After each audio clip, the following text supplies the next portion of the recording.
Hello बच्चों, welcome back. तो बेटा आज इस मोटिवेशनल कोर्स के साथ हम शुरुआत करेंगे अपने बायोमोलिक्यूल चैप्टर की। जो बाहर की अक्सर सुनता है वो बिखर जाता है और जो अपने मन की सुनता है वो अक्सर संवर जाता है। तो ये मैं लाइन सिर्फ आपके लिए लाई हूँ बेटा। आपने देखा होगा कि आजकल जो बाहर के जो हम मोटिवेशनल कोर्स देखते हैं, थॉट्स सुनते हैं, बस वो ऊपर के लेवल के काम करते हैं। अब वो टाइम नहीं है जो सिर्फ आपको सिर्फ आउटर मोटिवेशन काम करेगा। अब आपका जो इनर सोल है, जो आपकी आत्मा है, जो वो बोलती है, अब आप उसकी सुनिए। अब आपको लगता है कि आज 27 जनवरी से लेकर के 27 फरवरी तक 1 महीना बचता है आप लोगों के पास और आप लोगों को पूरा सिलेबस भी करना है, इम्पोर्टेंट टॉपिक्स भी देखने हैं। तो बेटा पूरी तरह से लग जाइए मेहनत।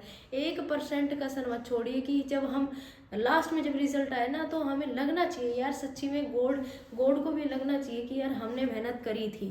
तो 1 महीना बेटा काफ़ी है आपको टॉपर बनाने के लिए, ठीक है। बाकी आज मुझे पूरा भरोसा है आप पूरा 1 घंटा मेरे साथ बने रहोगे और बायोमोलिक्यूल्स को कंप्लीट करोगे।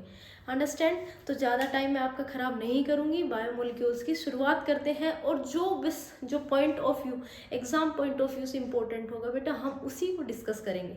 अंडरस्टैंड। तो बेटा शुरू हो जाइए, ये पेन कॉपी उठाइए और लग जाइए शॉर्ट नोट्स बनाने के। मैडम के साथ में रिवीजन करिए और अपने नोट्स खुद प्रिपेयर करिए, ठीक है। चलो देखो बेटा, बायोमोलिक्यूल्स में बेसिकली जैसे अपने लिविंग ऑर्गेनिज्म जो भी हैं, जैसे हम हैं, तो बॉडी में कुछ ऑर्गेनिक कंपाउंड्स होते हैं जो एक स्पेसिफिक ऑर्गन है उसको चलाने के काम आते हैं। तो बायोमोलिक्यूल्स में हम यही कह सकते हैं स्पेसिफिक ऑर्गेनिक कंपाउंड्स यूज होते हैं। तो हम बायोमोलिक्यूल्स में जो पढ़ते हैं basically carbohydrate, protein, vitamins, nucleic acids, enzymes and hormones. 6 हमारे कार्बोहाइड्रेट को लगा करके टोटल 6 बायोमोलिक्यूल हमारे सिलेबस में है, ठीक है। तो सबसे पहले हम शुरुआत करेंगे कार्बोहाइड्रेट की, जो अपने आप में सबसे बड़ा वेटेज भी रखता है और इसका सबसे लंबा पोर्शन है। इसमें थोड़ा टाइम भी लेता है, ये टाइम टेकिंग है थोड़ा सा, ठीक है। तो बेटा थोड़ा सा आप पेशेंस रखना, कार्बोहाइड्रेट एकदम क्लियरली आप लोगों को समझ में आएगा, ऐसा मैं आपसे प्रॉमिस कर रही हूँ, ठीक है। चलो सबसे बेटा, जब आप लोगों को पता है कि कार्बोहाइड्रेट हम पढ़ रहे हैं तो सबसे पहले हमें first of all definition clear होनी चाहिए। तो इसकी जो फर्स्ट डेफिनेशन है वो कहता है hydrates of carbon. Hydrates of carbon को कार्बोहाइड्रेट कहते हैं, जो कि इस फॉर्मूला में CxH2O इसमें फिट बैठने चाहिए। जैसे C6H2O6, तो इसमें कार्बन कितने 6 और H2O के मॉलिक्यूल भी कितने 6, तो इस फॉर्मूला में फिक्स बैठती है। लेकिन यहाँ हम नहीं कह सकते कि पूरी तरह से सारे कार्बोहाइड्रेट्स के लिए डेफिनेशन ठीक है। क्या है डेफिनेशन? हाइड्रेट्स ऑफ कार्बन को हाइड्रोकार्बन बोलेंगे, जो इस फॉर्मूला में बिल्कुल फिट बैठेंगे। जैसे कि हमने लिया है ग्लूकोज, लेकिन अभी मैं दूसरे एक एग्जांपल लूंगी जिसमें आप देखोगे एसिटिक एसिड है। अब इसका भी अगर आप फॉर्मूला बनाओगे तो 2 कार्बन है और इसके साथ में हाइड्रोजन कितने टोटल 4, यानी कि H2O के मॉलिक्यूल हो गए यहाँ पर 2। तो ये भी तो बैठ रहे हैं बेटा। एसिटिक एसिड एक एसिड है जिसमें कार्बोक्सिलिक एसिड ग्रुप है और ग्लूकोज में एल्डिहाइड ग्रुप प्रेजेंट है। ये कार्बोहाइड्रेट है ही नहीं, लेकिन एक एक्सेप्शन बताऊंगी जिसको हम बोलते हैं रेमेनोज। रेमेनोज जो कि कार्बोहाइड्रेट है जिसका फॉर्मूला है C6H12O5।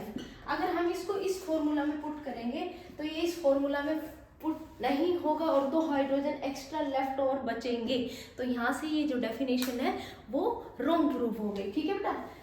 दूसरी डेफिनेशन जो मोस्ट इंपॉर्टेंट है, जिससे असर्शन रीजन का क्वेश्चन बन सकता है, क्या होती है इसकी डेफिनेशन को ध्यान से देखो। ऑप्टिकली एक्टिव, हर वर्ड पर फोकस करना बेटा, थोड़ा टाइम लेंगे। ऑप्टिकली एक्टिव पॉलीहाइड्रोक्सी ग्रुप के साथ अगर कोई एल्डिहाइडिक और कीटोनिक ग्रुप प्रेजेंट है उसको हम बोलते हैं कार्बोहाइड्रेट्स। डेफिनेशन पर ज़्यादा टाइम नहीं देंगे हम। ऑप्टिकली एक्टिव का मतलब होता है अगर कोई कार्बन है उसके 4 ग्रुप अलग अलग डिफरेंट है तो वो कायरल कार्बन होता है। ऐसे कार्बन को हम ऑप्टिकली एक्टिव कार्बन्स बोलते हैं, ठीक है। ऑप्टिकली एक्टिव कार्बन्स बोलते हैं। चलो जैसे मैं एक एग्जांपल देती हूँ, C6H12O6। तो सबसे पहले कि स्ट्रक्चर बनाना सीखें, हाउ टू ड्रॉ ग्लूकोज, साथ के साथ ही सिखा देती हूँ बेटा। ग्लूकोज बनाने के लिए सबसे पहले ऊपर लिख लो CHO, नीचे लिखो CH2OH। 1 2 3 4 4 कार्बन हम बीच में रखेंगे। ध्यान रखना जो आप शुरू का OH रखो वो राइट साइड रखो, इसके जस्ट अपोजिट लेफ्ट, और ये जो नीचे के जो बचते हैं इनको दोबारा से राइट साइड में लिख लो। बचे हुए हाइड्रोजन आप यहाँ पर प्लेस कर दीजिए, ठीक है। तो ये स्ट्रक्चर है किसकी, ग्लूकोज की। अब इसकी डेफिनेशन देखते हैं, क्या इसके पास में एक से ज्यादा optically active polyhydroxy group present है, 1 2 3 4 5, तो इसके पास में 5 OH ग्रुप प्रेजेंट है, यानी कि पॉलीहाइड्रोक्सी है। ऑप्टिकली एक्टिव को इससे कंफर्म करेंगे। अगर ये ए है, ये बी है, ये सी है और इसके नीचे का पूरा डी है, तो ये कार्बन ऑप्टिकली एक्टिव है। इन सबको क्रॉस चेक करो, ए बी ऊपर का अलग है, नीचे का अलग है, ये भी ऑप्टिकली एक्टिव, ये भी ऑप्टिकली एक्टिव। तो जो इसमें टोटल 4 कायरल कार्बन प्रेजेंट है, जो ऑप्शन में आपको पूछ सकते हैं कि टोटल कितने होते हैं, 4 होते हैं, ठीक है। अब नेक्स्ट है बेटा एल्डिहाइड ग्रुप, तो इसके पास में CHO है, अगर फ्रक्टोज होता है तो उसके पास में कीटोन होता है। तो ये बात बिल्कुल क्लियर है कि जिसके पास में ऑप्टिकली एक्टिव पॉलीहाइड्रोक्सी एल्डिहाइड और कीटोनिक ग्रुप प्रेजेंट होते हैं वो कार्बोहाइड्रेट्स होते हैं। सेकेंड डेफिनेशन आप लोगों को क्लियर हो गई होगी, ठीक है। बिना टाइम वेस्ट करे हम आ जाते हैं क्लासिफिकेशन पर। क्लासिफिकेशन बहुत सिंपल कराऊंगी। क्लासिफिकेशन सबसे पहले on the basis of reducing nature, उसमें 2 याद रख लो, रिड्यूसिंग ऑन द बेसिस, पहला classification on the basis of reducing nature, पहला रिड्यूसिंग शुगर और दूसरा याद रख लो बेटा नॉन रिड्यूसिंग शुगर। यहाँ से क्वेश्चन बनने के चांस है, इससे MCQ पूछ सकते हैं। रिड्यूसिंग शुगर जितने भी आपके पास में मैं पढ़ाऊंगी, मोनोसेकेराइड्स, मोनोसेकेराइड्स जितने भी मोनोसेकेराइड्स हो सकते हैं, जैसे मैंने कहा ग्लूकोज, मैंने कहा फ्रक्टोज या गैलेक्टोज, ठीक है, ये सारे रिड्यूसिंग शुगर्स हैं। माल्टोज ये डाइसेकेराइड है, माल्टोज ये सारी, ठीक है।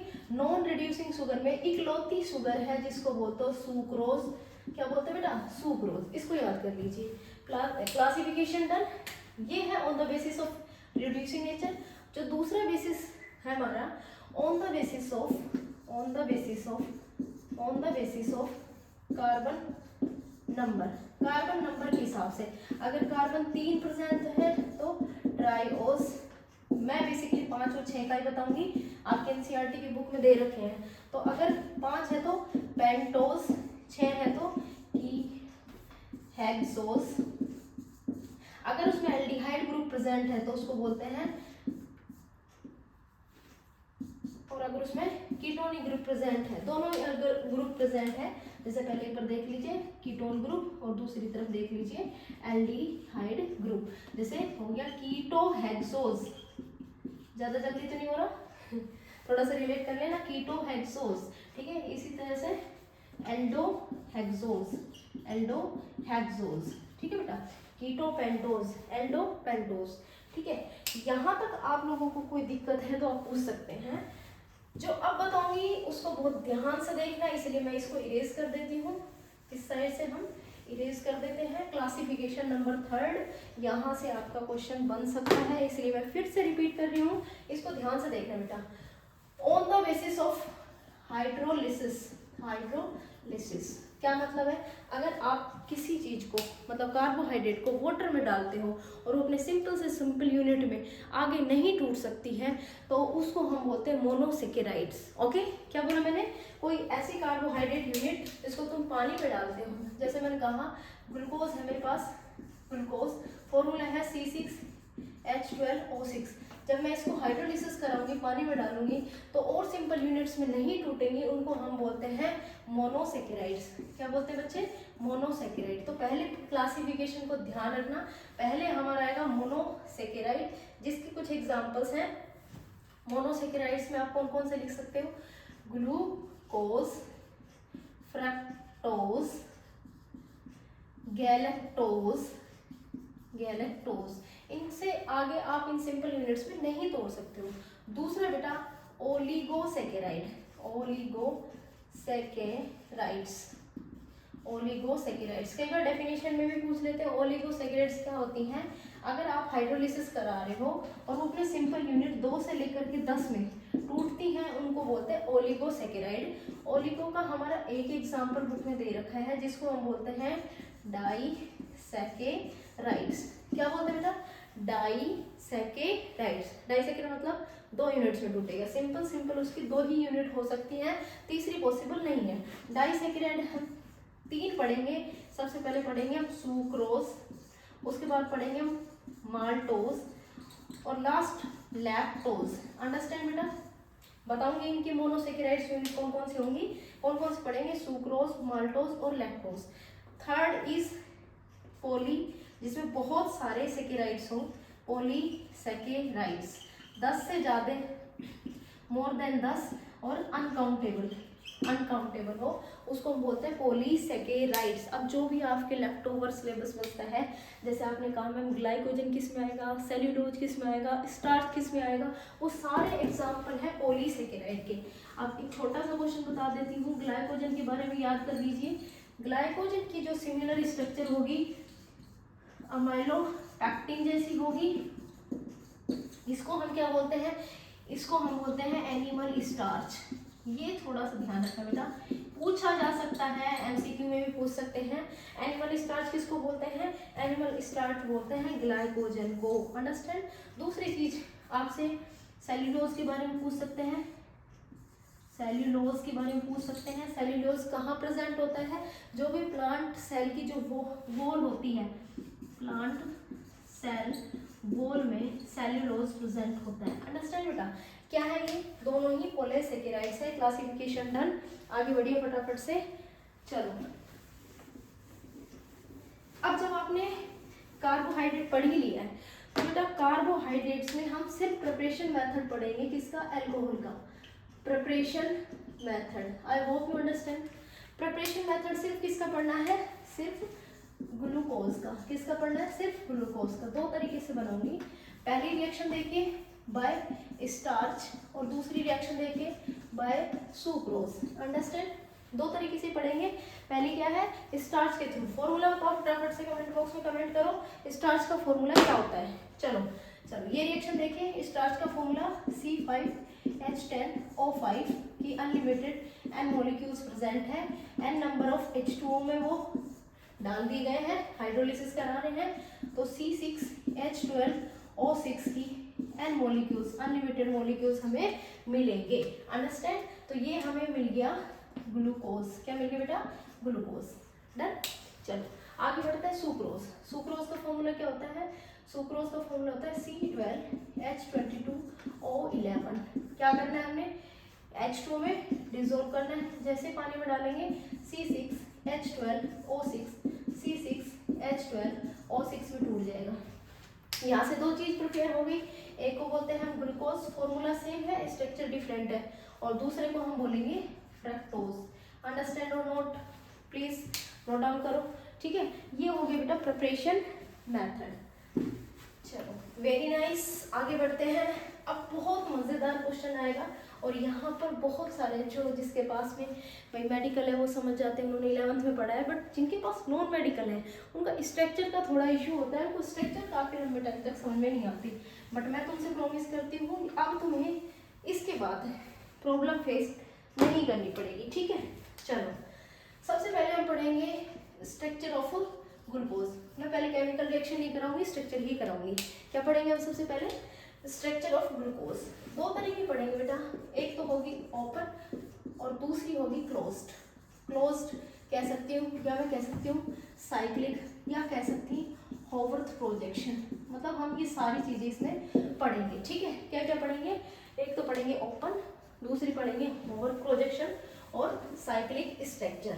ठीक है, पूरा बोर्ड क्लीन कर लेते हैं, अच्छे से समझना है, जहाँ पर जिस पेन का यूज हो उसको जरूर ध्यान देखना। ठीक है, चलो चलो बेटा, ओपन चेन में बिना टाइम वेस्ट करे मैं बता देती हूँ कैसे बनाना है। सबसे पहले लिख लो CHO, नीचे लिख लो CH2OH, दो कार्बन हो गए पूरे, 1 2 3 4, चार बीच में, राइट हैंड साइड से OH लगाओ, जस्ट अपोजिट, इससे अगले कार्बन का सेम साइड में लगा दो, राइट साइड।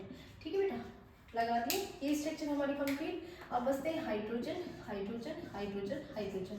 ठीक है बेटा, अब इनके स्ट्रक्चर्स में ये है ओपन स्ट्रक्चर, इसको बोलते हैं ओपन स्ट्रक्चर, क्लोज्ड बाद में बताएंगे। ठीक है, अगर मान लो तुम्हारा 5th कार्बन पर, चीजें नोट डाउन करते चलना, 5th कार्बन पर OH राइट साइड है, तो तुम लिखोगे डी ग्लूकोज। डी का जो नोटेशन किया है वो मैंने कैपिटल डी करा है। सपोज करो इसमें मैं सिर्फ इरेज करके OH और H उल्टा कर देती हूँ, तो अब जो 5th कार्बन पर OH है वो लेफ्ट साइड है, और लेफ्ट साइड वालों को बोलोगे तुम L ग्लूकोज। जो मैं नाम लिख रही हूँ उन पर फोकस करते रहना। क्या बोलेंगे हम? Capital L glucose. अंडरस्टैंड बेटा? चलो आगे बढ़ते हैं। अब मैं फिर से इरेज कर देती हूँ, यहाँ पर OH ही कर देते हैं वापस से, ठीक है। अब बात आती है कार्बन नंबर 2 की। कार्बन नंबर 2 पर OH अगर राइट साइड है, क्या है बच्चे? राइट साइड है, तो मैं डिनोशन करूंगी पॉजिटिव या स्मॉल डी का। और अगर यहाँ पर OH है और यहाँ पर H है तो मैं डिनोशन करूंगी, यानी कि लेफ्ट साइड अगर आपका OH प्रेजेंट है तो डिनोशन करेंगे स्मॉल l या नेगेटिव ग्लूकोज का। अंडरस्टैंड बेटा? अंडरस्टैंड और नोट? Yes, very good. फिर से बता देती हूँ, OH अगर राइट साइड है तो D स्मॉल d या पॉजिटिव का डिनोशन करते हैं, और OH लेफ्ट है तो L या नेगेटिव का। बस ये समझने के लिए, ठीक है बेटा। अच्छा, एक क्वेश्चन पूछा जाता है, क्या D और L ओरिएंटेशन के लिए जिम्मेदार है? तो बेटा इसका आंसर होगा नो। ओरिएंटेशन यानी कि क्लॉकवाइज और एंटी क्लॉकवाइज, ऐसे और ऐसे, ये ओरिएंटेशन सिर्फ D और L कर सकते हैं। दैट मीन्स कार्बन नंबर 2 इसके लिए जिम्मेदार है। समझ में आ गई बात? चलो, अब जैसे मैं इसका नाम पूछना चाहती हूँ तुमसे, ठीक है। ये मैंने फिर से वही स्ट्रक्चर बना दी। अब इसका ऑल ओवर नाम देखिए, दोनों ही राइट साइड है, तो इसको हम किस तरह से लिख सकते हैं? इसको हम लिखेंगे कैपिटल D पॉजिटिव ग्लूकोज। मेरे बच्चों को समझ में आ रही होगी? आई होप यू अंडरस्टैंड बेटा। क्यों क्यों लिखा है आप कमेंट में पूछ सकते हो अगर नहीं समझ में आया तो। अब बात आती है what is the difference between glucose and galactose. थोड़ा सा माइनर सा डिफरेंस है। ग्लूकोज समझ में आता है? Very good. अब ग्लूकोज में आपने सारा का सारा फॉर्मूला सेम रखना है, और 4 कार्बन पर मैं रेड पेन से लिखती हूँ, जो आपका ये 4 कार्बन है 1 2 3 4, C4 पर जो OH है इसको तुम लेफ्ट साइड लगा दो और H को राइट साइड लगा दो। तो जो मैंने अब लिखा है इसको मैं बोलूँगी बेटा गैलेक्टोज। क्या बोलूँगा बच्चे? गैलेक्टोज। तो ध्यान रखना, C4 पर अगर OH लेफ्ट साइड है उसको तुम गैलेक्टोज बोलते हो। ये डिफरेंस MCQs में कई बार पूछ लेते हैं, ठीक है। तो थोड़ी छोटी चीज़ें हमें लिटिल बिट ध्यान रखनी पड़ती है स्ट्रक्चर से रिलेटेड, है ना। तो मुझे पूरी उम्मीद है आप लोगों को भी स्ट्रक्चर अच्छे से समझ में आ गई होगी, ठीक है। अभी यहाँ से मैं थोड़ा सा इरेज कर देती हूँ, क्योंकि अभी मुझे तुम्हें क्लोज स्ट्रक्चर के बारे में भी बताना है, ठीक है। चलो वेरी गुड, पूरा एक बार क्लीन कर देते बेटा। चलो यहाँ पर देखिए 5th कार्बन को भी और इधर से।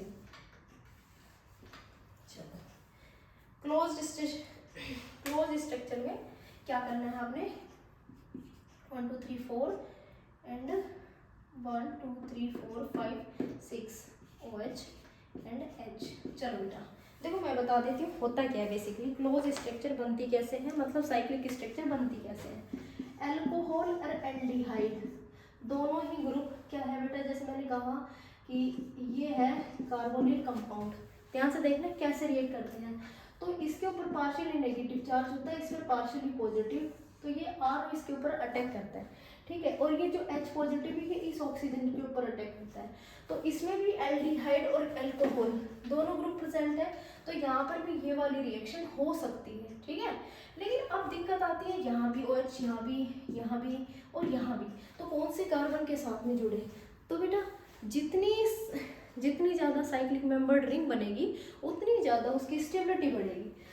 तो अब ये तो ओपन साइड चला गया। अब बात आती है 5th नंबर के कार्बन की। तो कार्बन नंबर 5 पर OH जो प्रेजेंट है वो इसके साथ में एल्डिहाइड के साथ में रिएक्ट करेगा, क्योंकि इसकी स्टेबिलिटी ज़्यादा होगी, क्योंकि इसमें क्या ज़्यादा है, इसमें मेंबर ज़्यादा है, मेंबर बढ़ेंगे, ठीक है। अब स्टेबिलिटी का तो समझ में आ गया। अब मैं इसको थोड़ा सा खोल के लिख देती हूँ। इसको लिख लेते हैं C डबल बॉन्ड OH, ये पार्शियली नेगेटिव चार्ज और ये पार्शियली पॉजिटिव चार्ज। इसी तरह से इसको मैं यहाँ पर ऑक्सीजन आ गया ब्रिज में, ये ऑक्सीजन आ गया और ऑक्सीजन नेगेटिव है तो इसके साथ में जुड़ गया, और जो वो हाइड्रोजन था जो मैंने यहाँ पर लगाया था वो लग गया यहाँ पर। तो ये स्ट्रक्चर कुछ इस तरह की दिखेगी। इसको थोड़ा सा समझना बेटा। एक इसमें जो OH है, चलो मैं पहले इधर लगा देती हूँ, राइट साइड लगा देती हूँ, ठीक है। और ये बचते हैं इधर, ये रिंग लेकर के इधर की तरफ बॉन्ड बनाया और यहाँ पर लगा दिया हाइड्रोजन। 1 2 3 4 चारों बॉन्ड कंप्लीट हो गए। बाकी की स्ट्रक्चर आप जैसे बनाते हो बिल्कुल वैसे 1 2 3, ठीक है। यहाँ पर मैं सिर्फ ऑक्सीजन लगा के दिखा देती हूँ, थोड़ा सा पता चल जाएगा कि ऊपर का क्या सीन है, बाकी नीचे की जो तुम्हें मिलनी है वो सेम मिलेगी। इस बात का ध्यान रखना बेटा। अब इस कार्बन को मैं बोलूँगी C1 कार्बन। ये बन गई हमारी साइक्लिक स्ट्रक्चर, जो इसमें मैंने बताया है, ये बन गई तुम्हारी साइक्लिक स्ट्रक्चर। तो अब बात आती है मैडम व्हाट इज एनोमर्स। जब साइक्लिक स्ट्रक्चर पढ़ते हैं तो हम एनोमर्स भी पढ़ते हैं, और एनोमर्स में ये क्लियर होना चाहिए कि एनोमर्स चेक ही सिर्फ तुम C1 कार्बन पर करोगे, जो ऊपर बनाया ना सिर्फ इस पर करोगे।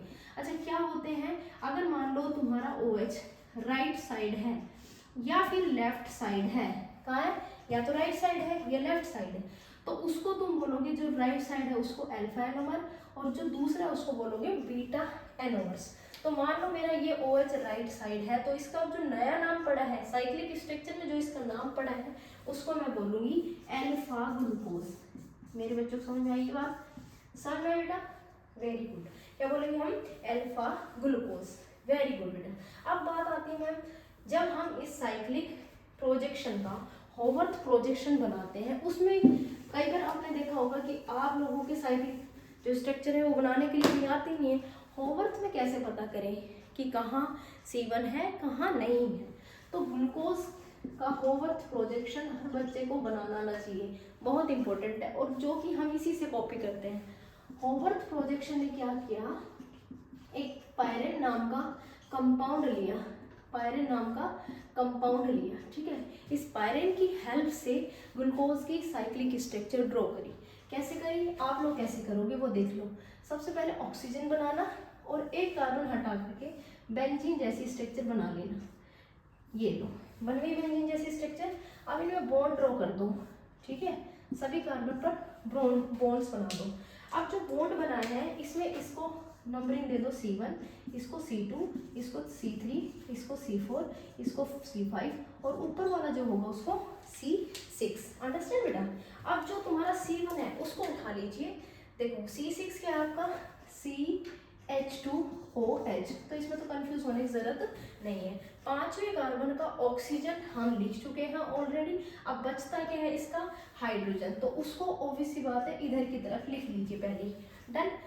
कौन कौन सा काम क्लियर हो गया, पांचवें कार्बन का और छठे का क्लियर हो गया। अब हम C1 से शुरू करते हैं। अगर C1 का OH राइट साइड होता है साइक्लिक स्ट्रक्चर में, तो जब हम होवर्थ प्रोजेक्शन ड्रॉ करते हैं तो राइट साइड वाला नीचे की तरफ, यानी कि राइट साइड वाला बिलो दी प्लेन के नीचे आता है, और जो लेफ्ट साइड वाला होता है वो अबव द प्लेन जुड़ जाता है। यही होवर्थ प्रोजेक्शन की स्पेशलिटी है, ठीक है। OH यहाँ आएगा तो H यहाँ आएगा।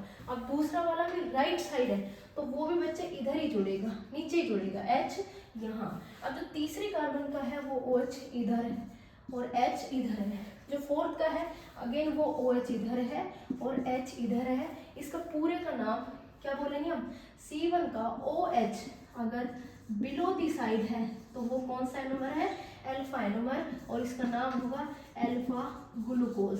समझ में आ गई होगी बेटा, alpha glucose. Ma'am what is the difference in between alpha और बीटा ग्लूकोज, ये स्ट्रक्चर बना लो, फिर मैं बताती हूँ। अगर तुम OH यहाँ और H यहाँ लगाते हो तो उसका मैं नाम दूंगी बीटा ग्लूकोज। सबको समझ में आ गई होगी, बीटा ग्लूकोज। Structure number 2। अब स्ट्रक्चर नंबर 3 में ध्यान रखना, ये हमारे काम आती है इसलिए बता रही हूँ। अगर मान लो तुमने OH यहीं लगा रखा है और H यहीं लगा रखा है, C1 पर नहीं होकर के C4 पर तुम स्ट्रक्चर ड्रॉ करोगे। C4 कार्बन पर हमेशा ध्यान रखना, अगर गैलेक्टोज बनाते हो तो ये उल्टा हो जाएगा, C4 पर OH ऊपर चला जाएगा, तो इसका नाम जो पड़ेगा अल्फा गैलेक्टोज। क्या पड़ेगा बच्चे, अल्फा गैलेक्टोज। तो जो लास्ट में भी स्ट्रक्चर बची वो किसकी बची है, अल्फा गैलेक्टोज की। ग्लूकोज की क्लियर। अल्फा क्या होता है, बीटा क्या होता है, उनको एनोमर बोलते हैं। C1 पर चेक करते हैं होवर्थ प्रोजेक्शन कैसे बनता है। गैलेक्टोज क्या होता है, नहीं समझ में आया तो बताओ, ठीक है। अब इधर से मैं इरेज कर देती हूँ। ग्लूकोज के बाद में अगला है बेटा अपना फ्रक्टोज, और फ्रक्टोज की जो स्ट्रक्चर है थोड़ी सी इससे अलग है, ठीक है। अगली स्ट्रक्चर बेटा अपनी फ्रक्टोज, ठीक है। फ्रक्टोज देखो उसमें क्या स्पेशल है पहले ही बता देती हूँ। फ्रक्टोज जो होता है उसका फॉर्मूला तो ग्लूकोज जैसा ही होता है, मतलब ग्लूकोज जैसा ही दिखता है, लेकिन इसमें फंक्शनल ग्रुप कीटोनिक होता है और कीटोन कभी भी टर्मिनल साइड नहीं लगता, जो फंक्शनल ग्रुप होता है वो बीच में लगता है, बीचों बीच लगता है कार्बन के बीच में। तो इसमें थोड़ा सा अलग क्या है, ऊपर भी CH2OH आ जाता है और नीचे जो 6 कार्बन होता है उसमें भी CH2OH आ जाता है। जो बीच का कार्बन होता है इसमें C डबल बॉन्ड O लगता है, फर्स्ट सेकेंड थर्ड फोर्थ और फिफ्थ और सिक्स ये कार्बन है, ठीक है। सेकेंड हो गया, थर्ड वाले का मैंने अपोजिट लगवा रखा है OH, फोर्थ और फिफ्थ का इधर की साइड होता है और बाकी के जो बचते हैं वो तुम्हारे हाइड्रोजन बचते हैं। तो बेटा ये तो स्ट्रक्चर हो गई किसकी, फ्रक्टोज की। अब फ्रक्टोज की स्ट्रक्चर बनाने से पहले मैं बता देती हूँ, जब तुम इसका होवर्थ प्रोजेक्शन या साइक्लिक कंपाउंड बनाओगे तो कैसे बनाओगे। जो तुम रिएक्शन कराओगे वो कीटोन और इसके 5वें ग्रुप के बीच में कराओगे, इस वाले ग्रुप यानी कि इस वाले अल्कोहल के बीच साथ रिएक्शन नहीं कराओगे, कीटोन और इस अल्कोहल की रिएक्शन कराएंगे। इसमें 4 मेंबर की रिंग बनेगी कार्बन की, 1 2 3 4। तो ऐसा होवर्थ प्रोजेक्शन में जब ही पॉसिबल है जब हम फ्यूरान की स्ट्रक्चर को कॉपी करते हैं। और फ्यूरान कैसा होता है, इसी तरह का होता है फ्यूरान, ठीक है। तो इसको हमने कॉपी करना है, ठीक है। रिंग बनाते टाइम मैं इधर से अभी इसको इरेज करके लिख देती हूँ, ठीक है। कार्बन के साथ इधर H लगा दिया, ठीक है। यहाँ पर रिंग बनाई, यहाँ ऑक्सीजन लगाया, ये क्या बन गई इसकी साइक्लिक स्ट्रक्चर ऑफ फ्रक्टोज। अब बनाते हैं फ्यूरान से इसकी होवर्थ प्रोजेक्शन की स्ट्रक्चर, ठीक है बेटा। सबसे पहले होवर्थ प्रोजेक्शन वाली कॉमन स्ट्रक्चर जो है उसको ड्रॉ कर लीजिए। इसमें थोड़ा सा मैंने बोर्ड टेढ़ा कर दिया है, आप लोग इसकी प्रैक्टिस करोगे तभी ज़्यादा बढ़िया बनेगा। देखो कैसे बनाना है। कार्बन नंबर 1 ये वाला है C1, ये है C2, ये है C3, C4, C5 और C6। तो 1 और 2 ये लो, इसको तो आप लोगों को इधर रखना है CH2OH, ये 1 है और ये 6 है। अब बीच के जो बच जाते हैं तो ये जो दूसरा कार्बन है ये दूसरे कार्बन से और 5वें कार्बन के बीच में, ये वाला 5वां कार्बन है, ये C5 है, ये C5 का अगर ऑक्सीजन इधर है तो नीचे आएगा H, ठीक है। अब बात आती है थर्ड कार्बन की, यहाँ पर भी बचता है H। जो थर्ड कार्बन है उसको देखिए OH कहाँ है, लेफ्ट साइड है, तो जो OH लेफ्ट साइड होता है वो ऊपर जाता है, उसका H नीचे जाता है। फोर्थ कार्बन का OH कहाँ है, राइट साइड, तो ये नीचे जाएगा और इसका H ऊपर जाएगा। तो ये किसकी स्ट्रक्चर है बेटा, फ्रक्टोज की स्ट्रक्चर है बच्चे। किसकी स्ट्रक्चर है, फ्रक्टोज की स्ट्रक्चर है, ठीक है। मैंने आप लोगों के साथ में प्रैक्टिस करवाई है, आप लोग इसको अच्छे से चेक कर सकते हो, बना सकते हो, बार बार प्रैक्टिस कर सकते हो। यहाँ तक स्ट्रक्चर खत्म और टाइम भी काफ़ी कंज्यूम हो रहा है, स्ट्रक्चर्स में काफ़ी टाइम टेकिंग भी है, बट मैं चाहती हूँ कि एक बार फिर से टाइम लग रहा है कोई बात नहीं, बट आप लोगों को फाइनली ये समझ तो है कि एनोमर क्या है, एपिमर्स क्या है। बच्चे C2 और C5 कार्बन पर जब OH अपोजिट लगते हैं उनको एपिमर बोलते हैं, और अगर C1 कार्बन है और उस पर अपोजिट लग रहा है तो उसको एनोमर बोलते हैं। अंडरस्टैंड। सो अब हम पढ़ेंगे बेटा इनकी केमिकल रिएक्शंस। क्या पढ़ेंगे, केमिकल रिएक्शंस। देखो अल्कोहल का जो फॉर्मूला है उसको मैं शॉर्ट फॉर्म में लिख देती हूँ इधर, जैसे अल्कोहल बार बार मैं रिपीट कर रही हूँ उसके लिए। ग्लूकोज की जो स्ट्रक्चर है उसको मैं शॉर्टली बना लेती हूँ CHOH होल 4 CH2OH, ताकि अपन को बार बार में इसका रिपीटेशन ना करना पड़े। इसकी जो रिएक्शंस हैं वहाँ से क्वेश्चन आते ही आते हैं, आप लोगों ने देखे हैं, बहुत सारे घुमा फिरा करके भी आते हैं। मैं पूरी कोशिश करूँगी कि आपका एग्जैक्ट बता दूँ कि यहाँ से क्वेश्चन क्या बन सकता है। पहला जो क्वेश्चन बनता है वो स्ट्रक्चर को एक्सप्लेन करने के लिए, मतलब आप ये बात प्रूव करोगे कि इसके पास में 6 कार्बन है, यानी कि उसकी जो स्ट्रक्चर है 6 कार्बन की उसको एक्सप्लेन करने के लिए हम ये रिएक्शन कराते हैं। इस रिएक्शन की पहचान ये है कि अगर तुम्हें लिखा हुआ मिलता है ग्लूकोज के साथ HI के साथ गर्म करो, तो जो ग्लूकोज के 6 कार्बन है उसको इस तरह से लिख दो, ये है N hexane, reaction number 1, to prove that point कि जो कार्बन है वो 6 यहाँ पर प्रेजेंट है और वो भी नॉर्मल यानी कि स्ट्रेट चेन में। रिएक्शन नंबर 1 रिपीट करिए बेटा। रिएक्शन नंबर 2, रिएक्शन नंबर 2 इस बात को प्रूव करती है कि Br2 जो वाटर है अगर तुम उसकी रिएक्शन कराते हो ग्लूकोज के साथ तो एल्डिहाइडिक ग्रुप जो होता है वो ऑक्सीडाइज हो जाता है, और ये जो रिड्यूसिंग एजेंट है ऑक्सीडाइजिंग एजेंट है ये माइल्ड यानी कि पूरी तरह से ऑक्सीडाइज नहीं करता, कंप्लीटली ऑक्सीडाइज नहीं करता, एल्डिहाइड को सिर्फ ऑक्सीडाइज करेगा। तो इसका जो CHO ग्रुप है ये कन्वर्ट हो जाता है COH में, और नीचे के जो एल्कोहलिक ग्रुप है वो एज इट एज प्रेजेंट रहते हैं। इसको बोलते हैं ग्लूकोनिक एसिड। क्या बोलते हैं बेटा? Gluconic acid. इस बात को ध्यान रखना। रिएक्शन नंबर 3 में क्या होता है, सपोज करो उनका पेट नहीं भरा और वो तुम्हें यहाँ पर कंसंट्रेट HNO3 का रिएक्शन पूछते हैं, तो ये करते हैं बेटा कंप्लीट ऑक्सीडेशन। ये क्या करते हैं? Complete oxidation. यानी कि अगर इसके आगे आपको लिखा हुआ मिलता है फिर से ऑक्सीडेशन करना है, या फिर उसने दे दिया कंसंट्रेट HNO3, तो भी वही प्रोडक्ट बनेगा जो मैं इधर की साइड बनाऊंगी, या फिर डायरेक्ट ग्लूकोज की कंसंट्रेट HNO3 के साथ रिएक्शन देते हैं। तो ये क्या करते हैं? एल्डिहाइड ग्रुप CHO को भी कार्बोक्सिलिक एसिड में कन्वर्ट करते हैं, और लास्ट का जो CH2OH है उसको भी COH में कन्वर्ट कर देते हैं। बीच के अल्कोहल को सेम टू सेम रहना पड़ता है, इसलिए यहाँ 2 कार्बोक्सिलिक ग्रुप प्रेजेंट है। इसको बोलते हैं सैकेरिक एसिड। क्या बोलते हैं? सैकेरिक एसिड। और ये कंप्लीट ऑक्सीडेशन है किसका? ग्लूकोज का। आप लोगों को समझ में आई होगी। Reaction number 3 very very important, ये बात प्रूव करने के लिए कि इसमें प्रेजेंस ऑफ एल्डिहाइड ग्रुप, इस बात को प्रूव करने के लिए काफी बार पूछा जाता है बेटा कि इसमें एल्डिहाइड ग्रुप प्रेजेंट है, इस बात को प्रूव करो। तो उसको प्रूव करने के लिए सिर्फ कई बच्चे क्या करते हैं, मैं बताती हूँ, स्ट्रक्चर बना के आ जाते हैं कि देखो है ना एल्डिहाइड ग्रुप। बेटा इतना पागल नहीं है वो, उसको पता है इसमें।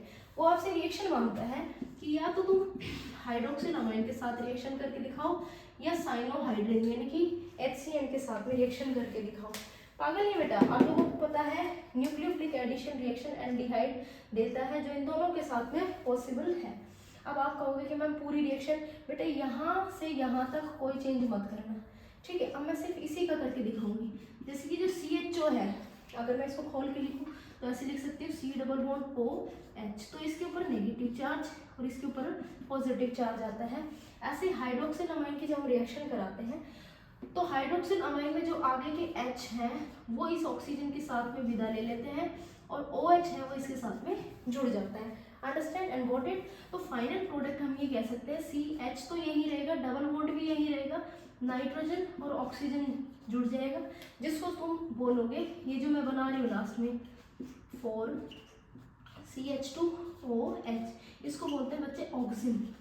किसका फॉर्मेशन होता है?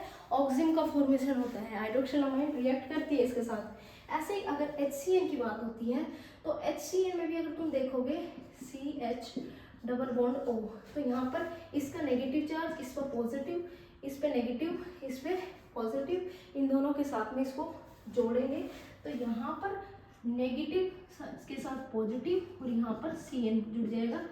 CHOH4 सेम टू सेम रहेगा, CH2OH ही रहेगा, तो इसको बोलते हैं साइनोहाइड्रिन। क्या बोलते हैं बच्चे? साइनोहाइड्रिन। ठीक है, जो रिएक्शंस थी ये सारी रिएक्शंस हैं हमारी इन सब बातों को प्रूव करने के लिए, स्ट्रेट चेन को, एल्डिहाइड ग्रुप को और ऑक्सीडेशन को। ठीक है, लास्ट वेरी वेरी इंपॉर्टेंट, इस बात का ध्यान में रखना, 2 तरह से क्वेश्चन पूछा जाता है। पहली बात, टू प्रूव दैट पॉइंट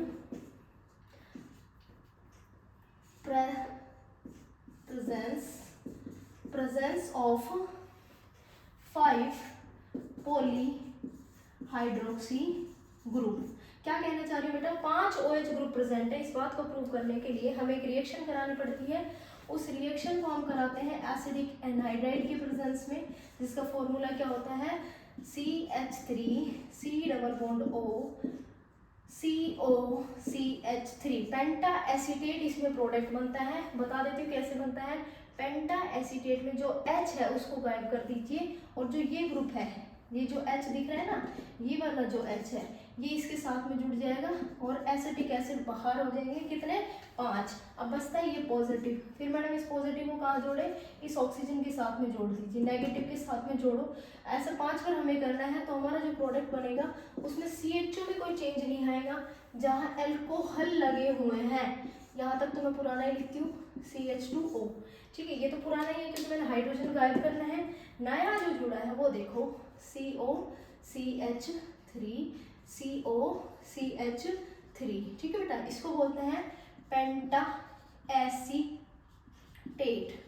तो ये बात प्रूव हो रही है कि जो तुम ओपन स्ट्रक्चर लेते हो ग्लूकोज की, वो एसिटिक एनहाइड्राइड के साथ में रिएक्शन करके पेंटा एसीटेट बनाते हैं। अब दूसरा क्वेश्चन बहुत पॉपुलर है, एनसीईआरटी से है, वो ये क्वेश्चन है कि जो साइक्लिक स्ट्रक्चर होती है, साइक्लिक स्ट्रक्चर जो तुम बनाते हो उसमें पेंटा एसीटेट प्रोडक्ट नहीं बन पाता, ऐसा क्यों?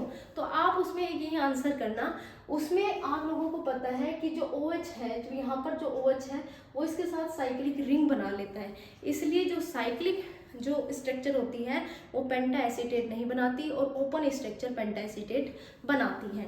Reactions done, I hope you understand बेटा। हमने क्या क्या प्रूव कर दिया? हमने प्रूव कर दिया है कि इसमें एल्डिहाइड ग्रुप प्रेजेंट है, इसमें हमने प्रूव कर दिया कि 5 OH ग्रुप प्रेजेंट है, हेक्सेन स्टेट चेन को प्रूव कर रही है और इसका ऑक्सीडेशन हो सकता है। यहाँ पर आपका कार्बोहाइड्रेट खत्म। मोस्ट इम्पोर्टेंट, सुक्रोज को एक इन्वर्टेड शुगर के नाम से बोलते हैं। हाँ, लास्ट बेटा थोड़ा सा 5-10 मिनट का टाइम और लूँगी ताकि पूरी तरह से कंप्लीट हो जाए रिएक्शन के साथ साथ में जो हमारे एक्सप्लेनेशन है ओलिगोसेकेराइड्स, डाइसेकेराइड्स और पॉलीसेकेराइड्स को, वो मैं कंप्लीट कर पाऊँ।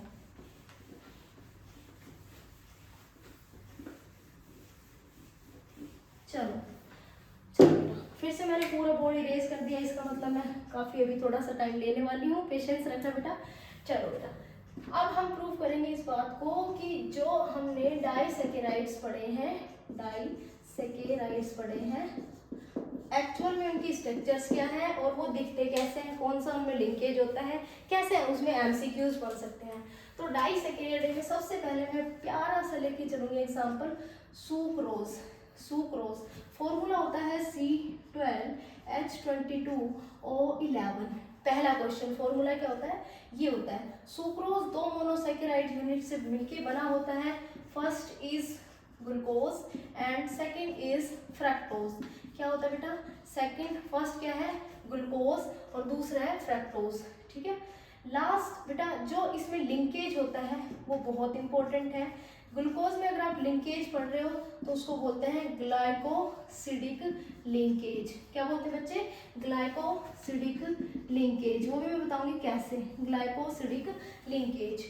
ये जो लिंकेज होगा वो कार्बन 1 और कार्बन 2 के बीच में प्रेजेंट होगा। कार्बन 1 ग्लूकोज का, कार्बन 2 इसका फ्रक्टोज का होता है। इसका जो कॉमन नेम है वो इनवर्ट शुगर के नाम से फेमस है। जो ये शुगर है इसका जो टाइप है ये कैसा है, नॉन रिड्यूसिंग शुगर। कैसी बच्चे, नॉन रिड्यूसिंग शुगर। ये तो है इसके एमसीक्यूज क्वेश्चंस जो हम आप लोगों के साथ शेयर कर रहे हैं। अब इसकी स्ट्रक्चर के बारे में थोड़ा सा बताती हूँ आप लोगों को। सबसे पहले फ्रक्टोज की एक कॉमन सी स्ट्रक्चर में बना लेती हूँ, जो हाँ डिफरेंस आएगा बस मैं वही बताऊंगी क्योंकि बार बार मैं ग्लूकोज और फ्रक्टोज की स्ट्रक्चर नहीं बना पाऊंगी। ठीक है, तो आप लोग जो मैंने पिछली स्ट्रक्चर्स बनाई हैं उनको देख लीजिए और प्रैक्टिस करिए एनसीईआरटी से बार बार में कि स्ट्रक्चर्स कैसे बनाई जाती हैं। चलो बेटा, जैसे सपोज करो मैंने यहाँ पर तुम्हारे सामने एग्जाम्पल ले लेते हैं, जैसे बीटा ग्लूकोज का। तो बीटा ग्लूकोज वो होते हैं जिसमें OH ऊपर की तरफ प्रेजेंट होता है। यहाँ पर है CH2OH और यहाँ पर है H। ठीक है, अब बेटा यहाँ पर है CH2OH। ठीक है, इसकी नंबरिंग अगर मैं यहाँ से करती हूँ तो C1 और ये C2 और ये C1। ठीक है, ये C1। तो ये जो ऑक्सीजन है ये इसके साथ लिंकेज करेगा, C1 और C2 के बीच में बॉन्ड बन जाएगा और ये इसको हम बोलते हैं C1C2 ग्लाइकोसिडिक लिंकेज। अंडरस्टैंड बेटा, जो इसमें क्वेश्चन बन सकते थे वो मैंने सारी पॉसिबिलिटी बता दी है, आपसे पूछेंगे यही क्वेश्चंस। ठीक है, दूसरा है बेटा मोस्ट इम्पोर्टेंट, माल्टोज। क्या है बच्चे, माल्टोज। देखो माल्टोज में जो क्वेश्चन पूछ सकते हैं, पहली बात माल्टोज का फॉर्मूला भी सेम होता है बट इसकी जो यूनिट्स होती हैं यानी कि मोनोसेकेराइड्स यूनिट्स जो होती हैं वो डिफरेंट होती हैं। कौन कौन सी होती हैं, माल्टोज 2 चीज़ों से मिलकर बना होता है, एक तो होता है ग्लूकोज और दूसरा जो होता है ग्लूकोज। अगर इसमें टाइप पूछ लेता है तो इसको हम बोलते हैं अल्फा ग्लूकोज के ही दोनों मोनोसेकेराइड्स होते हैं। ठीक है बेटा, चलो अब इसमें ज़्यादा डिटेल में नहीं जाएंगे। अल्फा ग्लूकोज की 2 स्ट्रक्चर बनाई मैंने। ठीक है, ये लीजिए अल्फा ग्लूकोज की 2 स्ट्रक्चर बना ली।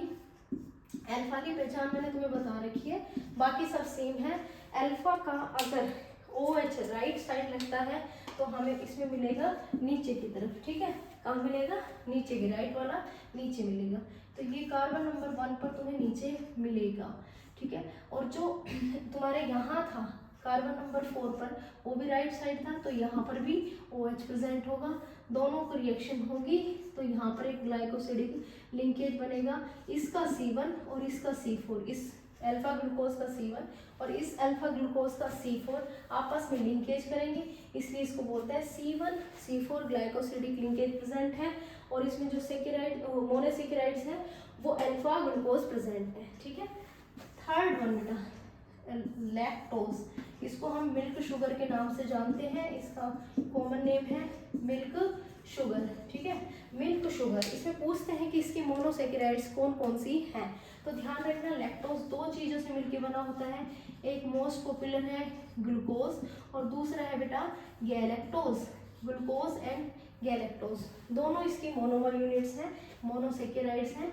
अब इसमें क्या खास बात है, इसका C14 जो होता है वो लेफ्ट साइड होता है और इसका जो C4 होता है वो राइट साइड होता है। यही इन दोनों में डिफरेंस है और कुछ भी नहीं है, ठीक है।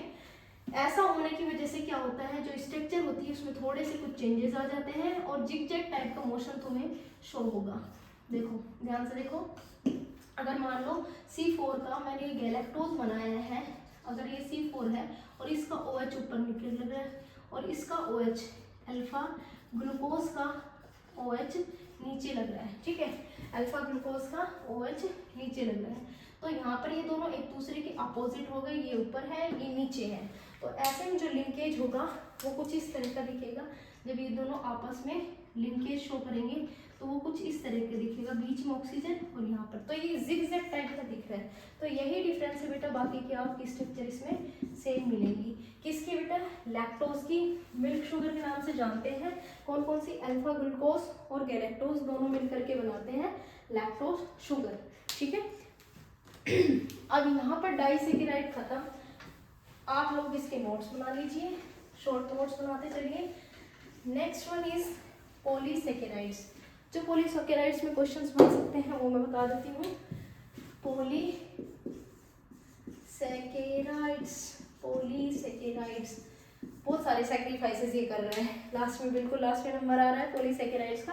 पेशेंसली पढ़ना, बहुत इजी है, बहुत सिंपल है, ठीक है। चलो पॉलीसेकेराइड्स में फर्स्ट ऑफ ऑल हम डिस्कशन करेंगे स्टार्च का ही कर लेते हैं, ठीक है। आलू में होता है ना, राइस में भी होता है स्टार्च, जानते हो है ना। दूसरा मैं बताऊंगी सेल्यूलोज के बारे में और इनके जो MCQs हैं छोटे छोटे वो बताऊंगी, ठीक है। एंड थर्ड वन ग्लाइकोजन, क्या सिमिलरिटीज हैं, किसकी जैसी स्ट्रक्चर्स बनती है, क्या डिफरेंसेस है, वो सब बताऊंगी। पहले तो MCQs पे आते हैं, स्ट्रक्चर अगर पॉसिबल हो तो बता पाऊंगी, ठीक है। सबसे पहले स्टार्च जो होते हैं वो मिलके बने होते हैं अल्फा ग्लूकोज से, इट इज क्लियर। इसमें जो लिंकेज होता है वो होता है C1 और C4 and C1 and C6। इसके दो टाइप होते हैं, एक तो बोलते हैं एमाइलोज और दूसरा होता है एमाइलोपेक्टिन। क्या होता है? एमाइलोज और एमाइलोपेक्टिन, ठीक है। एमाइलोज जो होता है वो लगभग 20% प्रेजेंट होता है और ये लगभग 80% प्रेजेंट होता है। दोनों में ही अल्फा ग्लूकोज प्रेजेंट होते हैं स्ट्रक्चर में, लेकिन इसमें सिर्फ C1 और C4 लिंकेज होता है, इसमें C1 C4 तो होता ही है, C1 C6 भी प्रेजेंट होता है। ये हमेशा अल्फा लिंक के थ्रू, यानी कि जब स्टार्च की बात करेंगे तो सिर्फ इसमें सिर्फ इसमें अल्फा लिंक प्रेजेंट होता है। वो काफ़ी पीछे हो गया था इसलिए मेरा फेस विजिबल नहीं था। क्या होता है? स्टार्च है, इसमें अल्फा ग्लूकोज प्रेजेंट होते हैं, अमाइलोज और अमाइलोपेक्टिन दो चीज होती हैं, अल्फा लिंक्स होते हैं 20% ये 80% ये, C1 C4 लिंकेज, इसमें C1 C4 और C1 C6 प्रेजेंट होते हैं। Got it? Very good, structure भी बताएंगे। चलो अब सेल्यूलोज की बात करते हैं। जो तुम्हारा बीटा ग्लूकोज है वो इसके मोनोसेकेराइड्स होते हैं। बीटा लिंक्स सिर्फ और सिर्फ सेल्यूलोज में प्रेजेंट होते हैं, उसके अलावा पूरे कार्बोहाइड्रेट में कहीं बीटा लिंक प्रेजेंट नहीं है, ठीक है। C1 और C4 लिंकेज, ग्लाइकोसिडिक लिंकेज किसके बीच में? कार्बन 1 और कार्बन 4 के बीच में इस तरह का मिलेगा, ठीक है, और इनका इस तरह का मिलेगा, ठीक है। C1 जिंक के मोस्ट इम्पोर्टेंट सेल्यूलोज पाया कहाँ जाता है, तो ध्यान रखना जो आपकी प्लांट सेल होती हैं, प्लांट सेल वॉल में सेल्यूलोज प्रेजेंट होता है। ये एनिमल में होता ही नहीं है, बनता ही नहीं है, एक तरह से ये मैं कह सकती हूँ सेल्यूलोज उसमें फूड स्टोरेज का काम करता है। लास्ट वन इज ग्लाइकोजन, यहाँ से थोड़ा इरेज कर देते हैं। ग्लाइकोजन के बारे में जो क्वेश्चंस आते हैं, स्ट्रक्चर कभी भी आपसे नहीं पूछी जाती, नहीं पूछेंगे, लेकिन ये पूछ सकते हैं कि ग्लाइकोजन की सिमिलरिटी किससे मिलती है। तो बेटा एनसीईआरटी में साफ साफ वर्डों में लिखा हुआ है, ऑप्शन मिल सकते हैं स्टार्च, ग्लूकोज, फिर ऐसे कंफ्यूजन करने के लिए सेल्यूलोज, लैक्टोज, एमाइलोपेक्टिन, एमाइलोज, बहुत सारे कोई भी ऑप्शन लगा लीजिए। तो मैं आप लोगों को बता देती हूँ ग्लाइकोजन की स्ट्रक्चर जो बनती है, जो तुम स्ट्रक्चर बनाओगे वो एमाइलोपेक्टिन जैसी होती है। अंडरस्टैंड, किसकी जैसी होती है, एमाइलोपेक्टिन। अगर एमाइलोपेक्टिन है तो उसमें प्रेजेंट कौन है, अल्फा ग्लूकोज प्रेजेंट है। कौन है, अल्फा। लिंकेज कौन सा होगा, C1 और C4, C1 और C6। उस लिंक को क्या बोलोगे, बीटा लिंक बोलेंगे, ठीक है। क्या होती है, एनिमल, जो ये animal food storage, animal food storage में यूज होता है ग्लाइकोजन। देखो बेटा ये सारे क्वेश्चंस ऐसे थे जो मैंने मोस्ट जो बन सकते थे वो मैंने सारे आप लोगों के साथ शेयर करे हैं। अब मैं थोड़ा सा डिफरेंस बताना चाहूँगी स्टार्च के बारे में और सेल्यूलोज के बारे में, स्ट्रक्चर की थोड़ी सी तो बात करेंगे। देखो एमाइलोज जो होता है ना, उसमें n नंबर ऑफ मॉलिक्यूल, आप लोगों ने जो अल्फा ग्लूकोज पढ़ा है उसकी ये बॉन्डिंग बार बार में रिपीटेशन करती है, n मॉलिक्यूल्स का मतलब होता है लॉन्ग टाइम तक रिपीटेशन, ठीक है। इधर भी मैं इसी तरह से रिपीटेशन करा देती हूँ, ठीक है। तो इस तरह का जो लिंकेज होगा ये अमाइलोज में प्रेजेंट होगा, क्योंकि यहाँ ये क्या है, इसका C1 और ये क्या है, C4। But in case amylopectin की अगर बात हो जाए तो क्या होता है, कई बार ये C4 को छोड़ करके नीचे मान लो इसको कोई और अल्फा ग्लूकोज दिख गया, इसी के नीचे बनाएंगे, बिल्कुल नीचे बनाएंगे। जैसे मान लीजिए सपोज करो मैं इसको C1 नहीं मानती हूँ, इसको मान लेती हूँ, ठीक है, ताकि आराम से इजीली हम समझ सकें।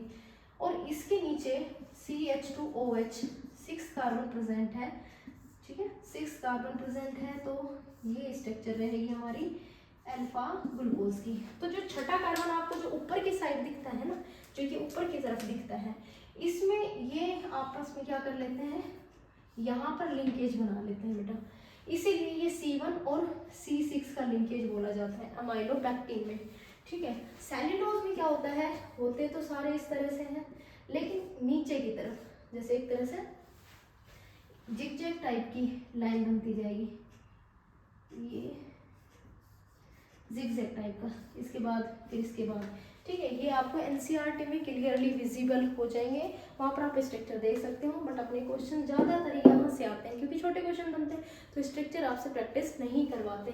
तो मुझे कमेंट में पक्का प्रॉमिस करो कि आप लोग ये बताओगे कि आप लोगों को रियल में कार्बोहाइड्रेट पढ़ करके कैसा लगा और कितने क्वेश्चंस ऐसे थे जो कवरअप हुए हैं, सीरियसली बेटा, ठीक है। चलो अब मैं दूसरा टॉपिक डिस्कस करूँगी, काफ़ी टाइम होने वाला है। दूसरा टॉपिक है प्रोटीन्स, ठीक है। दूसरा टॉपिक पूरे 45 मिनट मैंने ले लिया आपके। दूसरा टॉपिक है बेटा प्रोटीन। नेक्स्ट 15 मिनट में हम इसको खत्म करेंगे, आप प्रॉमिस करो मेरे साथ में, उतनी प्रैक्टिस के साथ में हम बार बार लगातार उतने ही टाइम के साथ में इसको खत्म करेंगे। चलो एनसीईआरटी की लाइन कहती है कि प्रोटीन्स मतलब प्राइम इंपॉर्टेंस, जिसकी बॉडी में प्राइम इंपॉर्टेंस है उसको प्रोटीन बोलते हैं। जो एक ग्रीक वर्ड प्रोटियोस से आया है, पहले मतलब प्रोटियोस एक ग्रीक वर्ड है जिसका मतलब होता है बॉडी में प्राइम इंपॉर्टेंस, उसी को हम बोलते हैं प्रोटीन्स। क्या बोलते हैं, प्रोटीन्स। अब बात आती है प्रोटीन्स के जो पॉलीमर होते हैं वो कौन है, तो बच्चे वो है अमाइनो एसिड, जो कि हम इसमें पढ़ रहे हैं। क्या बेटा, अमाइनो एसिड्स, ठीक है। अब बात आती है अमाइनो एसिड। अमाइनो मतलब जिसमें NH2 और एसिड मतलब जिसमें COH दोनों फंक्शनल ग्रुप प्रेजेंट होते हैं, उनको अमाइनो एसिड्स बोलते हैं। इन डिटेल हम इसी को पढ़ेंगे और लास्ट में हम प्रोटीन की स्ट्रक्चर को पढ़ेंगे। तो आ जाइए फटाफट से अमाइनो एसिड की वो कौन सी चीजें हैं जो आपको ध्यान रखनी है। तो सबसे पहले अमाइनो एसिड में एसिडिक और बेसिक, ये है बेसिक फंक्शनल ग्रुप और ये है एसिडिक फंक्शनल ग्रुप, दोनों प्रेजेंट होते हैं। नंबर 1 चीज। दूसरी चीज, इसमें जो कॉन्फ़िगरेशन होगा ये MCQ में पूछ सकते हैं, वो D होगा या L होगा। जितने भी अमाइनो एसिड्स हम NCERT में पढ़ते हैं वो सारे L कॉन्फ़िगरेशन शो करते हैं। ऑल ऑप्टिकली एक्टिव होते हैं, ये क्वेश्चन ऑप्टिकली एक्टिव होते हैं। एक एक्सेप्शन याद रखना है, एक एक्सेप्शन याद रखना है, जो सबसे पहला होता है वो होता है ग्लाइसिन। क्या होता है बच्चे? ग्लाइसिन, ये याद रख लो। पॉइंट नंबर 3, फिजिकल प्रॉपर्टी लगा सकते हो, जनरल प्रॉपर्टी लगा सकते हो। इनमें जो बॉन्ड प्रेजेंट होता है वो आयनिक बॉन्ड होता है और जो सॉलिड का टाइप होता है वो होता है क्रिस्टलाइन। इनको ट्रू सॉलिड्स बोलते हैं, क्रिस्टलाइन सॉलिड्स होते हैं। ठीक है, अब आते हैं इनके स्ट्रक्चर के बारे में। आपने कहा ऑप्टिकली एक्टिव, तो ये कार्बन है, इसके 4 बॉन्ड हैं। कार्बन के 4 ही बॉन्ड होते हैं, 5 हमने कभी देखे नहीं है। तो कार्बन के जो 4 बॉन्ड हैं उसमें एक जगह परमानेंट कर दो H, एक जगह में भी R, ठीक है, और एक जगह आप लगा दीजिए NH2 और लास्ट वन इज COH। ठीक है, तो this is the structure of amino acid. जो R होता है ये वेरिएबल हो सकता है, H हो सकता है, CH3 हो सकता है, एटसेट्रा कुछ भी हो सकता है, उसी के अकॉर्डिंग हम इसका नाम रखते हैं। अंडरस्टैंड? अब मेरे जो क्वेश्चंस हैं कि मैडम स्ट्रक्चर बेस्ड 2 क्वेश्चंस बनते हैं। अगर सपोज करो R भी H है और R अगर CH3 है तो उसका क्या नाम होगा? तो ध्यान रखना बेटा, अगर मैं R की जगह H ही लगाती हूँ तो वो सबसे सिंपल अमाइनो एसिड जिसको तुम ग्लाइसिन बोलते हो वो होगा। और अगर RCH3 है तो जो सेकंड नंबर का अमाइनो एसिड है वो होगा एलानिन होगा। यहाँ से भी MCQ बन सकता है। ग्लाइसिन में 2 H होते हैं और एलानिन में 1 H होता है, दूसरा CH3 ग्रुप प्रेजेंट होता है। ये पहचान है बेटा किसकी? अमाइनो एसिड की। तो बेटा अगर मैं किसी एसिड और बेस की रिएक्शन एक साथ करा दूं तो होता क्या है? ज्विटर आयन का फॉर्मेशन होता है। क्यों मैम? क्योंकि ये हाईली बेसिक और ये हाईली एसिडिक। इसको चाहिए OH, ये H2 बाहर करेगा, H2 बाहर करेगा, नेगेटिव चार्ज लगाएगा, और इसको चाहिए H+। अगर H+ इसके साथ अटैक करेगा तो ये बन जाएगा H3 और यहाँ पर लग जाएगा पॉजिटिव चार्ज। तो जब 2 चार्ज एक साथ प्रेजेंट होते हैं इस तरह से, जब 2 चार्ज एक साथ प्रेजेंट होते हैं, जैसे एसिड और बेसिक प्रॉपर्टी दोनों होती है तो एम्फियोटेरिक बोलते हैं। उसी तरह से अगर पॉजिटिव नेगेटिव दोनों चार्ज हैं तो उस आयन को बोलते हैं ज्विटर आयन। क्या बोलते हैं? Zwitter ion. तो ये मैंने स्ट्रक्चर किसकी बनाई है? ज्विटर आयन की बनाई है। ठीक है बेटा, अब बात आते हैं, देखो अब अभी हम स्ट्रक्चर के बारे में बात कर रहे हैं तो मैं थोड़ा सा बता देती हूँ कि जब 2 अमाइनो एसिड्स को आपस में जोड़ना है तो उसको हम पेप्टाइड बॉन्ड के थ्रू जोड़ते हैं। जिसको हम अगर 2 जोड़े हैं तो डाइपेप्टाइड, 3 जोड़े तो ट्राइपेप्टाइड, 4 टेट्रा, और अगर बहुत सारे जोड़ते हैं तो पॉलीपेप्टाइड चेन्स बोलते हैं। क्या बोलते हैं? पॉलीपेप्टाइड चेन्स बोलते हैं। ठीक है, तो मैं तुम्हें बताऊंगी कि कैसे हम डाइपेप्टाइड, पॉली को छोड़ दीजिए अभी, सिर्फ डाइपेप्टाइड कैसे प्रिपेयर करें। तो बेटा जब आपको GLYALA लिखा हुआ मिले, इसका क्या मतलब है? 2 अमाइनो एसिड जुड़े हुए हैं, एक ग्लाइसिन है और एक एलानिन है। शुरू के जो 3 लेटर हैं वो एब्रीविएशन के तौर पर हम यूज करते हैं और इसको हम जोड़ेंगे किसके थ्रू? पेप्टाइड लिंकेज की पहचान क्या है? पेप्टाइड लिंकेज होता है CONH। अगर कहीं पर ये लिखा हुआ है CONH2 तो वो लिंकेज पेप्टाइड लिंकेज नहीं है। पेप्टाइड लिंकेज की पहचान ही है CONH, इसको बोलते हैं पेप्टाइड लिंकेज। एक वाटर का मॉलिक्यूल यहाँ से निकल जाता है, एलिमिनेट हो जाता है। Let's see how. 2 amino acid ले लो, सिंपल सिंपल, जैसे मैं ले लेती हूँ, यहाँ CH3 प्लेसेस कर दीजिए, यहाँ H, यहाँ पर COOH और यहाँ पर NH2। दूसरा बना लेती हूँ मैं इधर की साइड, यहाँ H, यहाँ H, यहाँ NH2 और यहाँ COOH। ठीक है, हमेशा इस तरह से बॉन्ड बनाए। पेप्टाइड बॉन्ड अगर आपसे पूछते हैं और आप बना रहे हो तो एक का तो NH2 ग्रुप और दूसरे का COH एक दूसरे के सामने आने चाहिए। अब आप लोगों को पता है कि यहाँ से मुझे वाटर एलिमिनेट करना है, तो इसका एक हाइड्रोजन, मैं इसको भी ऐसे खोल के लिख देती हूँ, और इसका OH, ये दोनों बाहर निकल जाएंगे, -H2 हो जाएगा। फाइनली इस बॉन्ड को थोड़ा बड़ा करके लिखती हूँ, NHC डबल बॉन्ड O, इस तरह से दिखेगा। तो जो ये लिंकेज बनाया है इस लिंकेज को बोलते हैं पेप्टाइड लिंकेज। ठीक है, इरेज करके आप यहाँ पर अगर आप लोग चाहते हो तो बना देती हूँ, बट कोई नहीं, यहाँ से भी आप लोग समझ सकते हो, मेरे बच्चे ब्रिलियंट हैं, आप लोग डेफिनेटली इसको समझ जाओगे कि मैं क्या कहना चाह रही हूँ। एक H2 हटा, इन दोनों को जोड़ दीजिए, तो ये लिंकेज बन गया पेप्टाइड लिंकेज। ठीक है, काफ़ी देर से पानी नहीं पिया, बस आप लोग तब तक इसको नोट डाउन करिए।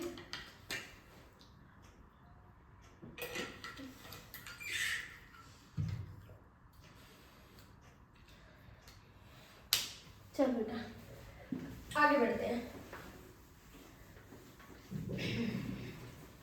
अब बच्चे अमाइनो एसिड्स में ही देखो, आप लोगों को पता है हर किसी के टाइप्स होते हैं, कुछ बॉडी में ज़रूरत होती है, कुछ में नहीं होती। तो एक आधा MCQ या शॉर्ट क्वेश्चन यहाँ से भी तैयार हो सकता है कि अमाइनो एसिड्स का जब हम क्लासिफिकेशन करेंगे, क्लासिफिकेशन ऑफ अमाइनो एसिड, तो हम उसको दो कैटेगरी में बांट देते हैं। एक होता है एसेंशियल, जिसके बिना हम जी नहीं सकते, एसेंशियल, और एक होता है नॉन एसेंशियल। इन दोनों में कंफ्यूजन रहता है, ठीक है, आप लोगों को नहीं रहेगा। पर देखो एसेंशियल और नॉन एसेंशियल, देखो इनको कैसे याद रखना है। नॉन एसेंशियल का मतलब यही तो होता होगा कि अब हमें नहीं चाहिए, और एसेंशियल का मतलब डाइट के थ्रू हमें चाहिए, बस इतना से याद रखो। तो जो अपनी बॉडी में बन चुके हैं, बचपन में जो बन चुके हैं वो नॉन एसेंशियल, और जो अभी भी ज़रूरत है वो essential. Can be synthesis in our body, ये आपको कहीं और कुछ भी नहीं पढ़ना, बस ये पता होना चाहिए नॉन एसेंशियल है। कांट बी सिंथेसिस, ये सिंथेसाइज इन आर बॉडी, ये हमारी बॉडी में नहीं बनाए जाते, इनको हम डाइट सोर्सेज के थ्रू रेगुलरली लेते हैं, इनटेक करते हैं। ठीक है, अब एसेंशियल अमाइनो एसिड्स मेनली हमारे 10 होते हैं, उसको याद करने की ट्रिक होती है VIPM। लल्लू भी टट्टू भी हेडमास्टर हैं। ठीक है, कैसे याद करोगे? VIPM, लल्लू भी टट्टू भी हेडमास्टर। ठीक है, कैसे याद रखते हैं? VIPM, लल्लू टट्टू हेडमास्टर। V से आप वेलिन, I से आइसो ल्यूसिन, जो स्टार मार्क्ड है एनसीईआरटी में वो सारे ही एसेंशियल्स है बेटा। ठीक है, फेनिल एलानिन, इसका जो मैं स्टार लगा रही हूँ उसका जरूर नाम याद रख लेना। इसको बोलते हैं आर्जिनिन, इसको बोलते हैं मेथियोनिन। ठीक है, ल्यूसिन, लाइसिन, ट्रिप्टोफैन। ठीक है बेटा, और इसको याद कर लो, इसको बोलते हैं हिस्टडीन। आप कहोगे मैडम इन दोनों को क्यों याद करें? क्योंकि एक क्वेश्चन तो तुम्हारे याद हो गया कि VIPM, लल्लू टट्टू headmaster is the trick of essential amino acid. But दूसरा क्वेश्चन अगर मैंने तुमसे ये पूछ लिया कि मुझे कोई भी दो बेसिक जिसमें बेस ज़्यादा प्रेजेंट है अमाइनो एसिड के नाम सजेस्ट करो, और ये पूछ सकते, कोई बड़ी बात नहीं है, MCQ में भी आ सकता है। तो बेटा दो नाम याद रख लो आप, एक तो होता है आर्जिनिन और दूसरा होता है हिस्टडीन। दो तो नाम याद ही रख सकते हैं, जैसे एस्पार्टिक एसिड है उसमें एक्स्ट्रा कार्बोक्सिलिक एसिड है तो वो acidic amino acid, extra NH2 group present है तो बेसिक अमाइनो एसिड, और अगर इक्वल है तो न्यूट्रल अमाइनो एसिड। इसलिए एस्पार्टिक एसिड का तो याद रह जाता है, एस्पार्टिक एसिड में एसिड आ रहा है पीछे, लेकिन हिस्टडीन और अर्जिनिन अगर ऑप्शन में मिलते हैं तो ये बेसिक अमाइनो एसिड्स हैं, इसलिए हम इनको याद भी रखते हैं। ये क्या है? एसेंशियल, ये क्या है? Non essential. ठीक है, आगे बढ़ते हैं बेटा, अब बढ़ते हैं हम प्रोटीन्स की तरफ। कहाँ जाएंगे? प्रोटीन्स की तरफ। अब हम प्रस्थान करेंगे प्रोटीन्स की दुनिया में। ठीक है, देखो बेटा, जब आपने अमाइनो एसिड पढ़ लिया तो ये बात बिल्कुल क्लियर हो गई होगी कि जो अमाइनो एसिड हैं वो आपस में जुड़ करके प्रोटीन बनाते हैं, या फिर मैं कहूँ कि प्रोटीन को आप पानी में डालोगे, यानी कि प्रोटीन अगर हाइड्रोलिसिस होगा तो वो कौन से सिंपल यूनिट में टूटेगा? तो वो मैं कहूँगी अमाइनो एसिड में टूटेगा। ठीक है, प्रोटीन मतलब prime importance in our body. चलो अब प्रोटीन का जो बात आती है बेटा, इसमें हम ज़्यादा टाइम खराब नहीं करेंगे। सबसे पहले हम इसका क्लासिफिकेशन पढ़ेंगे। क्लासिफिकेशन से क्वेश्चन आएगा, ये भी हो सकता है। हाँ मैडम पेपर बना के आई हैं, ठीक है। देखो कौन कौन सा वाला मैडम क्लासिफिकेशन, इसका भी दो ही होगा। एक भैया होगा फिब्रस जिसमें फाइबर्स होते हैं, और दूसरा होता है ग्लोब्यूलर। कुछ बच्चे कहेंगे मैम इतना सिंपल क्वेश्चन, फाइबर मतलब आपके ये काले काले बाल, इनमें कैरेटिन प्रोटीन अभी है नहीं, आप कैरेटिन करा लो। बट हाँ ये बात सच है इनमें नहीं है, बट बालों में होती है कैरेटिन प्रोटीन। ये जो बाल है इसको अगर मैं पानी में तोड़ के डालूंगी तो डिजोल्व नहीं होगा। तो फाइबर मतलब जो एक दूसरे के पैरेलल इस तरह से स्ट्रक्चर हो और फाइबर लाइक स्ट्रक्चर बना लेती हो, पानी में इनसोल्यूबल हो, उनको हम फिब्रस प्रोटीन बोलते हैं, ठीक है। और जैसे हमारा ब्लड है, ब्लड को निकाल के इंजेक्शन से पानी में डिजोल्व करके देखो, डिजोल्व हो जाएगा आराम से, ठीक है। तो ब्लड में इंसुलिन प्रोटीन है, वो ग्लोबुलर प्रोटीन है। बच्चे यहाँ गलती करते हैं, लगातार करते हैं, बताने के बाद भी करते हैं, इसलिए ध्यान रखना। फाइबर मतलब जब पॉलीपेप्टाइड चेन एक दूसरे के पैरेलल इस तरह से चलती हैं तो उनमें डाइसल्फाइड बॉन्ड और हाइड्रोजन बॉन्ड बन जाता है, जिसकी वजह से वो फाइबर प्रोटीन का फॉर्मेशन करती हैं। ये जो होती हैं हमेशा इनसोल्यूबल होती हैं, किसमें, वाटर में, इनसोल्यूबल इन वाटर। और ये जो होती है बच्चे, ये बहुत शांत होती हैं, पानी में डालते ही डिजोल्व हो जाती हैं, सोल्यूबल इन वाटर। अंडरस्टैंड, ठीक है। अब एग्जाम्पल्स भी याद रखना भाई। अब एग्जाम्पल में ध्यान रखना, सबसे बेस्ट एग्जाम्पल है फाइबर प्रोटीन, जो कि एक एग्जाम्पल मिलेगा कैरेटीन प्रोटीन। तो कैरेटीन किस किस में प्रेजेंट हो सकती है, आपने गर्म कपड़े पहन रखे हैं सर्दियों में, उसमें हो सकती है, हेयर में भी हो सकती है मैम, ठीक है। लेकिन ये वाला एग्जाम्पल हमने एक्सपेक्टेशन नहीं किया, एनसीईआरटी में दे रखा है बट भूल जाते हैं, बताने के बाद भी भूल जाते हैं। मायोसिन प्रोटीन, पहली बात जो अपनी बोन्स हैं उसमें तो ये प्रेजेंट होती है, तो मैम बोन्स में तो कोई पाउडर टाइप की कोई चीज़ होती होगी, वो डिसॉल्व होना चाहिए, लेकिन बोन्स का जो जेल होता है, जो जेली होती है, वो इनसॉल्युबल होती है वाटर में, ठीक है। इसलिए myosin protein is the example of fibre protein. Globular protein का सिंपल है, सबसे अच्छा बेस्ट एग्जाम्पल इंसुलिन, जो प्रेजेंट होती है ब्लड में, ग्लोबिन जो प्रेजेंट होती है एग में। ये क्या होती है, सॉल्युबल होती हैं, और इस तरह की ऐसे ऐसे ऐसे गुच्छे, इस तरह से गुच्छे बनेंगे ग्लोबुलर प्रोटीन के। तो ये हो गया किसका, क्लासिफिकेशन ऑफ प्रोटीन्स, ठीक है। इंटरेस्ट आ रहा है ना पढ़ने में बेटा, एक बार मन लग जाए उसके बाद देखना फोड़ दोगे 12 बोर्ड्स में, ऐसे झकास नंबर आएंगे, बस आप देखते रहोगे, मार्कशीट देखने लायक होगी, ठीक है। लेकिन पढ़ना पड़ेगा, ठीक है। आगे बढ़ते हैं, क्लासिफिकेशन हो गया, फिर आगे मोस्ट इंपॉर्टेंट बेटा, इसकी जो स्ट्रक्चर से जो क्वेश्चन बनते हैं, यहाँ मैं थोड़ा पीछे हो जाती हूँ, इसलिए मैं कोशिश करूँ ज़्यादा मैं इधर की साइड ना लिखूँ। स्ट्रक्चर से जो क्वेश्चंस बनते हैं तो वो क्वेश्चन बताऊंगी बिल्कुल शॉर्ट में, शॉर्ट एंड स्वीट, ठीक है। सबसे पहले बेटा प्राइमरी स्ट्रक्चर, दूसरी सेकेंडरी स्ट्रक्चर, तीसरी टर्शरी और चौथी क्वाटरनरी स्ट्रक्चर, ठीक है बेटा। स्ट्रक्चर कितने टाइप की, 4 टाइप की। प्राइमरी में क्या क्या क्वेश्चन आ सकते हैं, पहली बात, जो तुम पेप्टाइड बॉन्ड बनाते हो, उसमें ये जो पॉलीपेप्टाइड चेन्स हैं ये आपस में किसी एक बॉन्ड के थ्रू जुड़ी होती हैं, उस बॉन्ड को बोलते हैं डाइसल्फाइड बॉन्ड। कौन सा बॉन्ड, डाइसल्फाइड। इवन सल्फर बना दिया ना, जैसे सिस्टाइन के बीच में कौन सा बॉन्ड प्रेजेंट होगा, सल्फर बॉन्ड प्रेजेंट होगा। पहली बात, प्राइमरी में आपको क्या याद रखना है, अगर आपको असर्शन रीजन भी मिलता है और वो ये लिखा हुआ है specific sequence of amino acid का एक स्पेसिफिक सीक्वेंस प्राइमरी स्ट्रक्चर को परफॉर्म करता है, प्राइमरी स्ट्रक्चर को बनाता है, या कोई फाइबर की, कोई ग्लोबुलर प्रोटीन की स्ट्रक्चर डिसाइड नहीं होती। इसमें सिर्फ इतना ही होता है कि यहाँ पर डाइसल्फाइड बॉन्ड प्रिपेयर करता है, पॉलीपेप्टाइड चेन्स को एडजस्ट करता है और अमीनो एसिड्स को जोड़ता है।